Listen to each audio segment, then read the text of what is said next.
Assalamualaikum warahmatullahi wabarakatuh. Perkenalkan, saya Nur Afifah Fitriani, NPM 22110018. Saya merupakan mahasiswa kelas 5A Bimbingan dan Konseling Universitas PGRI Semarang. Pada kesempatan kali ini, saya akan memaparkan proposal penelitian yang berjudul Dinamika Psikologis Perilaku Self-Harm. Video ini saya buat untuk memenuhi tugas mata kuliah Teknik dan Penulisan Seminar Proposal dengan dosen pengampu Ibu Desi Maulia, SPSI, MPSI, Psikolog. Berikut pemaparannya. Bab 1 Pendahuluan. A. Konteks penelitian. Dalam proses menjadi manusia dewasa, seorang individu dituntut untuk tetap bertahan hidup, di mana dalam menjalani kehidupan ini, terkadang seseorang tidak lepas dari suatu permasalahan. Ketika seorang individu berhadapan dengan suatu permasalahan, terdapat individu yang mampu menyelesaikan permasalahannya dengan sangat baik, namun juga ada individu yang menyelesaikan permasalahannya dengan tidak baik. Contoh menghadapi emosi dengan cara yang positif, yaitu seperti melakukan hal-hal yang disukai, seperti contohnya melukis, berolahraga, menonton film, pergi jalan-jalan bersama sahabat, membaca, bahkan kegiatan positif-positif lainnya. Namun berbeda dengan individu yang memilih untuk mengarahkan emosinya ke arah yang negatif. Nah, contohnya seperti mengkonsumsi obat-obatan terlarang, narkoba, mabuk-mabukan, bahkan melalui menyakiti dirinya sendiri atau self-harm. Perilaku melukai diri sendiri atau self-harm adalah suatu kondisi di mana individu dengan sengaja menyakiti dirinya sendiri tanpa ada niat untuk bunuh diri. Saputra et al. Tahun 2022. Perilaku self-harm ini tidak dapat dikatakan sebagai suatu gangguan kejiwaan, melainkan suatu kegagalan individu dalam melakukan pengontrolan terhadap emosi yang dipendamnya. Nah, berdasarkan permasalahan tadi, maka peneliti tertarik untuk meneliti lebih lanjut serta untuk mendapatkan pemahaman lebih mendalam tentang bagaimana dinamika psikologis perilaku self-harm. B. Fokus penelitian. Berdasarkan konteks penelitian di atas, maka fokus permasalahan pada penelitian ini ialah analisis dinamika psikologis pada individu yang melakukan perilaku self-harm atau tindakan menyakiti diri sendiri. Selanjutnya yang C, tujuan penelitian. Berdasarkan dari rumusan masalah di atas, maka tujuan penelitian ini ialah untuk mengetahui bagaimana dinamika psikologis pada pelaku yang melakukan perilaku self-harm atau tindakan menyakiti diri sendiri. Yang D, manfaat penelitian. Yang pertama, manfaat teoritis, yaitu dari hasil penelitian ini diharapkan dapat menambah referensi keilmuan dalam bimbingan dan konseling, khususnya tentang self-harm, bentuk self-harm, faktor yang menyebabkan seseorang melakukan self-harm, dan dampak melakukan self-harm, serta sebagai acuan dan referensi untuk penelitian yang dilakukan selanjutnya. Selanjutnya yang kedua yaitu manfaat praktis, yaitu bagi siswa, bagi guru BK, dan bagi sekolahan. Berikutnya akan saya paparkan penelitian-penelitian terdahulu yang relevan dengan penelitian yang sedang peneliti lakukan. Yang pertama dari Yuni M. dan Rahmasari D. tahun 2022 mengenai dukungan sosial pada mahasiswi dengan perilaku menyakiti diri sendiri. Yang kedua dari Zulkifli, Firdausia, dan Izzah tahun 2024 mengenai eksplorasi pengalaman dan dinamika coping pada korban non-suicide self-injury. Dan yang ketiga dari Tarigan dan Apsari tahun 2022 mengenai perilaku self-harm atau menyakiti diri sendiri yang dilakukan oleh remaja. Menuju ke bab 2 yaitu kajian teori. Berikut akan saya paparkan mengenai teori-teori tentang self-harm atau tindakan menyakiti diri sendiri. Yang pertama yaitu pengertian self-harm. Self-harm sendiri merupakan tindakan menyakiti diri sendiri yang disengaja untuk menimbulkan rasa sakit di bagian tubuh dan tanpa maksud untuk bunuh diri. Perilaku ini dilakukan secara sadar dan secara sengaja dengan tujuan untuk melepaskan rasa sakit secara emosional. Alfiando et al. 2022. Yang kedua, mengenai faktor-faktor yang menyebabkan seseorang atau individu melakukan perilaku self-harm atau tindakan menyakiti diri sendiri. Menurut James dalam Khalifah S 2019, faktor yang menyebabkan seseorang menyakiti atau melukai dirinya sendiri adalah perasaan negatif yang tidak dapat diekspresikan dengan baik, penggunaan strategi coping yang tidak efektif, pengalaman traumanya di masa lalu, kurangnya komunikasi yang baik dengan orang-orang di sekitarnya ataupun orang-orang terdekatnya seperti anggota keluarga, teman, ataupun sahabatnya. Selanjutnya, bullying atau masalah dalam lingkungan pertemanan, masalah dalam hubungan percintaan, dan juga masalah dalam hubungan keluarga, serta stres yang berkepanjangan. Selanjutnya yang ketiga yaitu mengenai bentuk-bentuk perilaku self-harm atau tindakan menyakiti diri sendiri. Nah, menurut Strong dalam Nasution dan Anggraini tahun 2021, perilaku self-harm atau tindakan menyakiti diri sendiri memiliki 3 jenis, yaitu yang pertama, minor self-mutilation, yaitu ketika individu dapat melakukan kerusakan yang cukup serius dan sulit untuk dipulihkan, seperti contohnya memotong kaki atau mencungkil bola mata. Perilaku ini umumnya terjadi pada individu yang sedang mengalami psikosis. Selanjutnya yang kedua, stereotype self-injury, yaitu jenis perilaku self-harm yang tidak terlalu parah ataupun berbahaya, tetapi dilakukan dengan frekuensi yang lebih tinggi. Contohnya termasuk membenturkan kepala ke dinding. Perilaku ini biasanya terlihat pada individu yang mengalami gangguan neurologis seperti autisme atau sindrom Tourette. Nah, yang ketiga, moderate superficial self-mutilation adalah jenis perilaku self-harm yang paling banyak dilakukan oleh seorang individu. Contohnya seperti menjambak rambutnya sendiri dengan kuat, menyayat kulit, atau mengiris pergelangan tangan dengan menggunakan benda-benda tajam seperti pisau ataupun sejenisnya, serta membakar tubuh dan juga jenis-jenis lainnya. Yang keempat adalah karakteristik self-harm.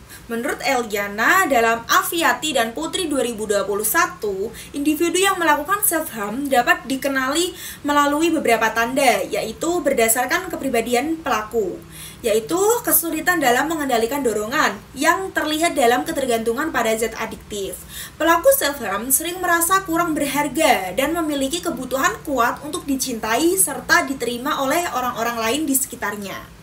Pola pikir yang kaku di mana individu merasa harus mencapai semua yang diinginkan. Nah, jika tidak, mereka akan merasa tidak bahagia dan juga merasakan stres. Yang kedua, berdasarkan lingkungan keluarga.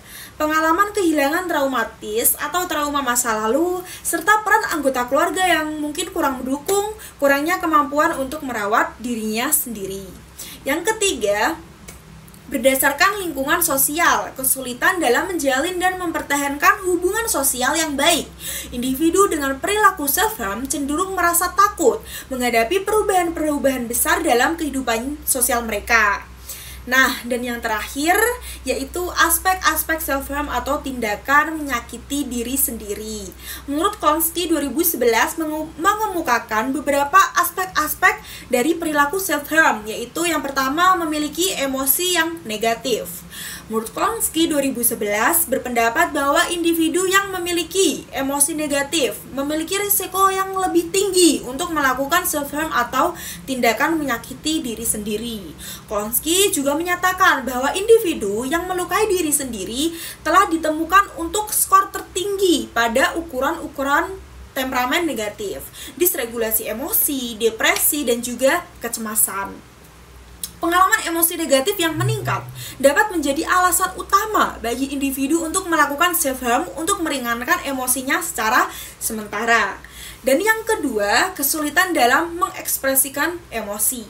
Agustin et al. Tahun 2022 menyatakan bahwa individu yang melakukan self-harm cenderung mengalami kesulitan dalam mengekspresikan emosi mereka dibandingkan dengan individu yang tidak melakukan self-harm atau tindakan menyakiti diri sendiri. Individu yang melakukan self-harm cenderung mengalami kesulitan dalam mengidentifikasi atau memahami emosi mereka sendiri dan menjadi kurang sadar tentang emosi mereka dibandingkan dengan individu yang tidak pernah melakukan self-harm atau tindakan menyakiti diri sendiri.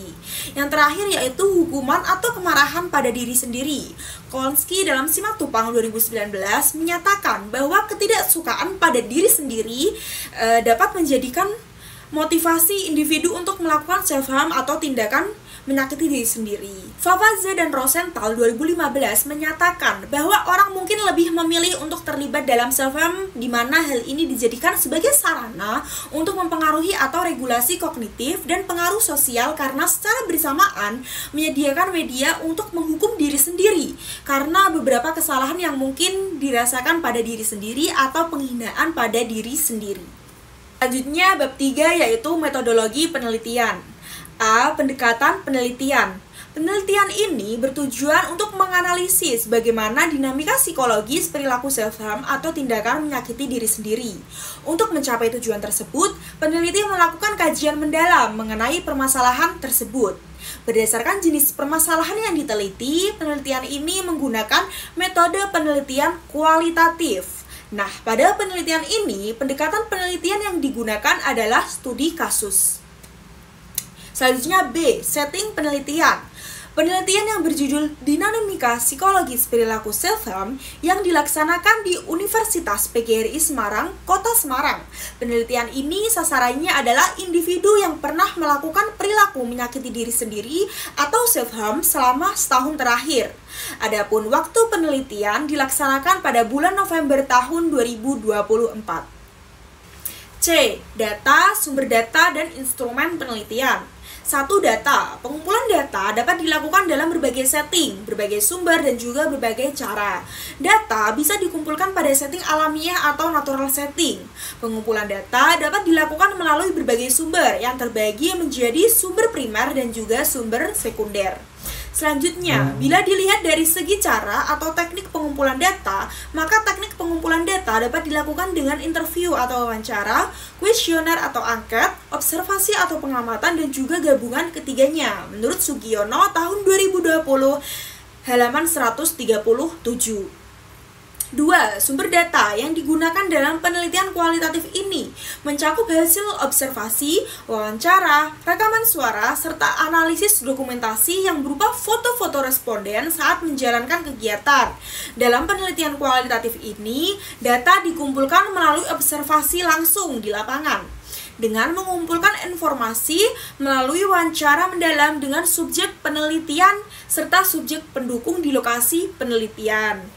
Selanjutnya, sumber data pada penelitian ini adalah 1 responden laki-laki dan juga 2 responden perempuan. Yang ketiga, instrumen penelitian. Penentuan sampel dalam penelitian kualitatif tidak didasarkan perhitungan statistik seperti dalam penelitian kuantitatif. Sampel yang dipilih berfungsi untuk mendapatkan informasi yang maksimum, bukan untuk digeneralisasikan. Oleh karena itu, menurut Lincoln dan Guba tahun 1985, dalam penelitian naturalistik spesifikasi sampel tidak dapat ditentukan sebelumnya. D. Prosedur pengumpulan data. Dalam penelitian kualitatif, pengumpulan data dilakukan pada natural setting atau kondisi yang alamiah.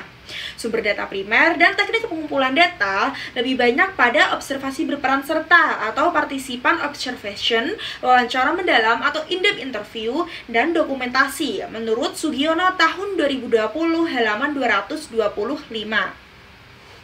E. Keabsahan data.